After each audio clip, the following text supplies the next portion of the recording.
Changing the definition of retail theft is one of our top priorities for the 2020 session. House Bill 1159 is sponsored by Representative Griffey and Goodman. We are very pleased with the activity that has been going on in the interim and feel very positive about its passage this year. Here's a word from Representative Griffey and Goodman. We want to thank you very much for being the prime sponsor of the retail theft bill last year, and we look forward to working with you this coming year. And I wonder if you could tell our members about what district you're from and why you have the passion to prime this bill. Oh, well, I represent the people of the 35th Legislative District. It covers Kitsap, Mason, and Thurston counties, small parts of Kitsap and small parts of Thurston, all of Mason County. I just think this bill is really necessary because of the safety it can bring, the employees of the establishments, the people that are shopping in the establishments, and do something real about the millions and millions of dollars in retail theft that is happening in Washington State annually. So I think we got a good shot this year. We have a lot of people coming on board. Found out the Gaming Commission is interested in this bill passing.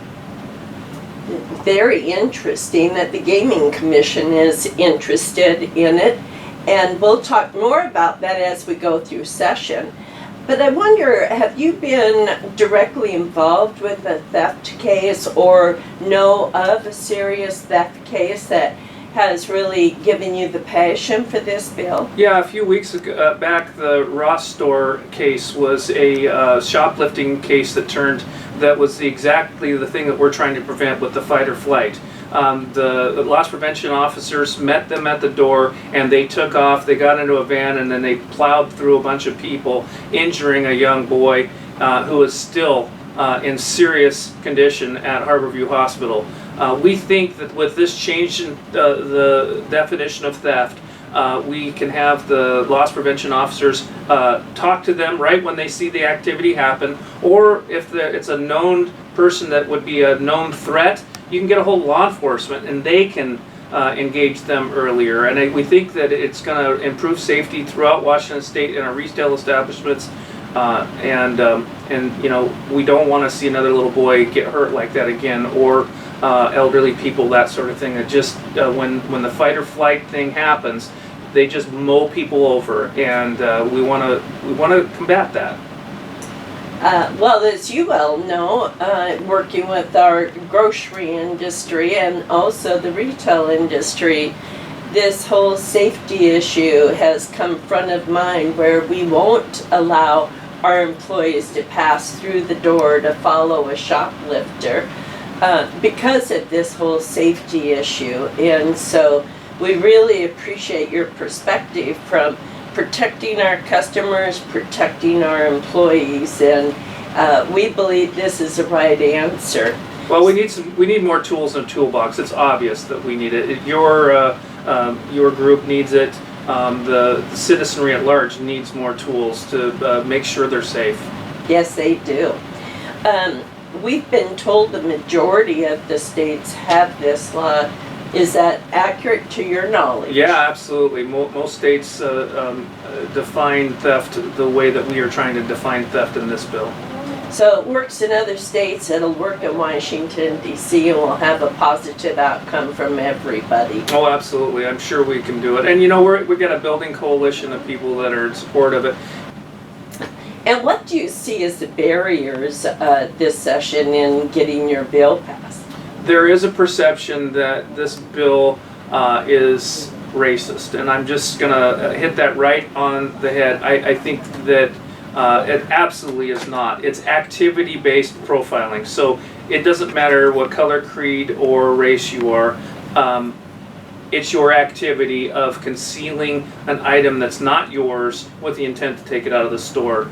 So that has been somewhat of an uphill battle, but we're working through it. We got people that are really getting it now and understand that this is not a profiling activity like people talk about profiling. It's profiling an activity.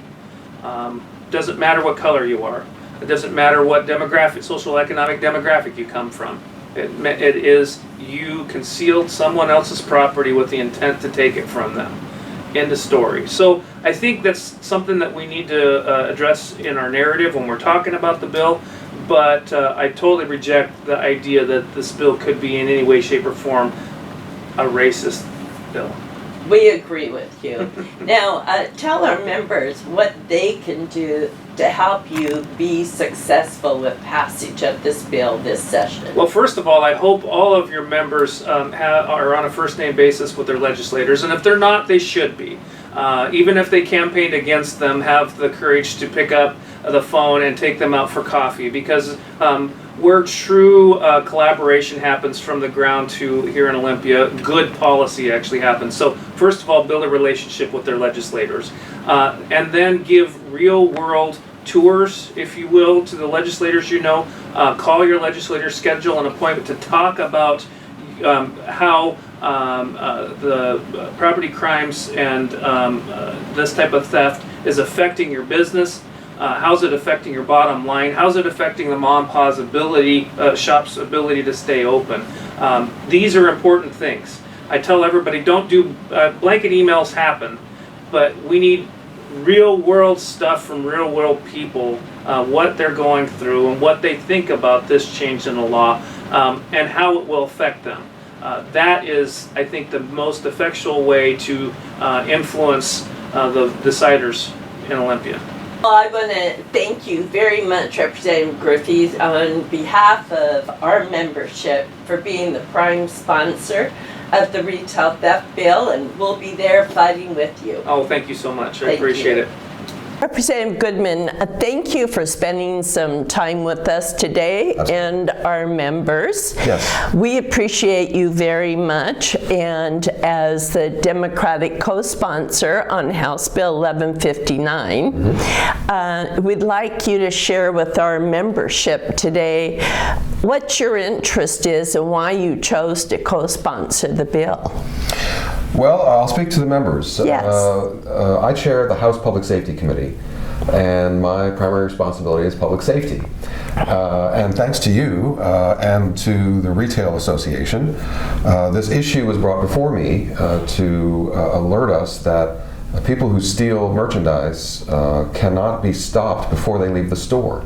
This is a problem because for public safety, if someone steals merchandise and can't be stopped before they leave the store, once they're in the parking lot, that can cause quite a danger to others. And so there's an immediate public safety concern. And so that's just one of the many aspects of this. There is concern about racial profiling, racial ethnic profiling, where loss prevention officers might stop someone in the store because of what they look like, irrespective of whether they might intend to steal. And this is a concern in general in our society. Law enforcement has been not necessarily so much in our state, but there is a sensitivity among underrepresented communities that they are being targeted by law enforcement. And so we are taking this very seriously, and so are you, actually. Yes. The members of the Grocery Association as well as the Retail Association have made a pledge in writing to train loss prevention officers in what we call implicit bias. We all have these biases we don't even realize against people who are different from us. And I think that would be beneficial anyway, but that would reduce any profiling in the store.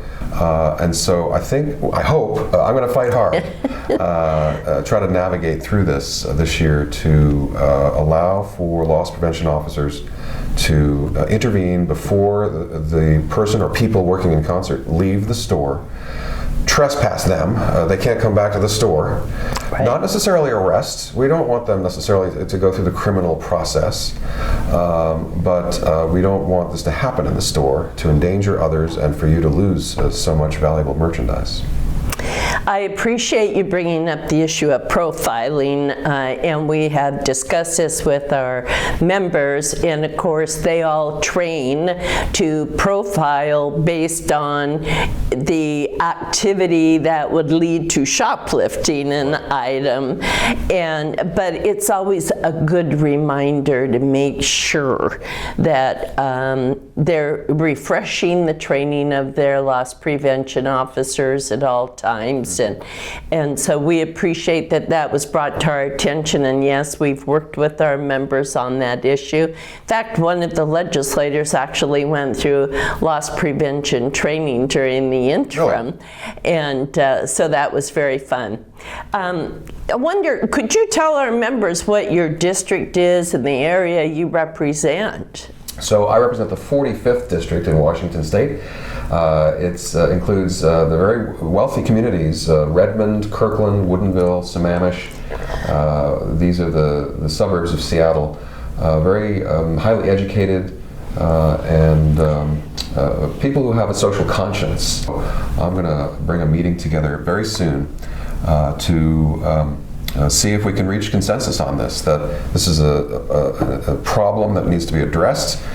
We can change the law, change the definition of theft to allow for what we call concealment, which is the intent to steal before you leave the store, and take account of this issue of profiling, or the risk of targeting certain people in the store who may look different and are perceived as a threat.